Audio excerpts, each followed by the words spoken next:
ang kuwit ng balat sa akin. Dahil ay ipagsapalaran sa mga at talagang pinagulan kaya ng magic ng saga.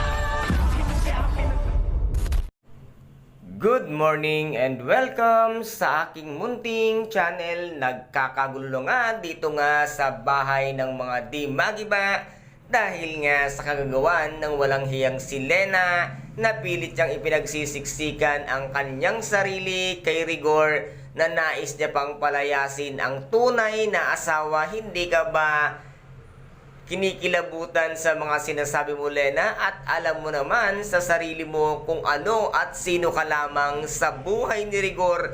Isa ka lang kabit, hindi ka tunay na asawa, kaya wala kang karapatang magdesisyon at pagsabihan si Rigor na palayasin ang tunay na asawa. Kaya't ngayon ang nangyari sa sobrang pagpipilit nga nito ngang bruhang si Lena na palayasin nga sa bahay ng mga di magiba itong si Aling Marites, ang ginawa nga ngayon ni Rigor ay si Lena ang siyang pinalayas niya sa bahay ng di magiba dahil mas mahal niya ang kanyang serbisyo bilang isang pulis na nagsisilbi sa gobyerno. Kaya't ngayon ay mawawala na sa landas ni Aling Marites itong ang bruhang si Lena na siyang tunay na anay at sumisira nga sa kanilang pamilya. At dito naman ay unti-unti na ring magkakagulo nga ang grupo nito ngang si Primo at ni Tanggol dahil nga sa sobrang pakikialam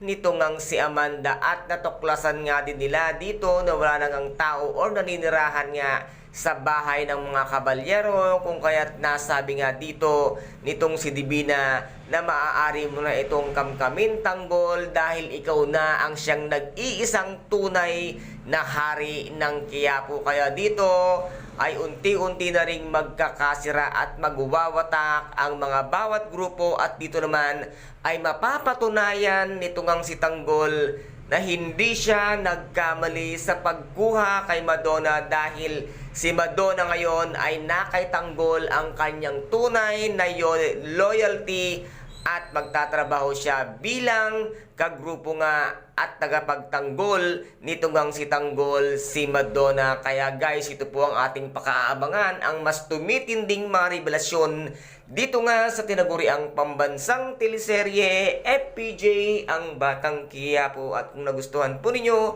ang aking videos for today, paki-subscribe na lamang po ng aking channel, paki-like and share para maging update kayo sa lahat ng gagawin kong videos. Maraming salamat po. Ingat, God bless, and bye-bye!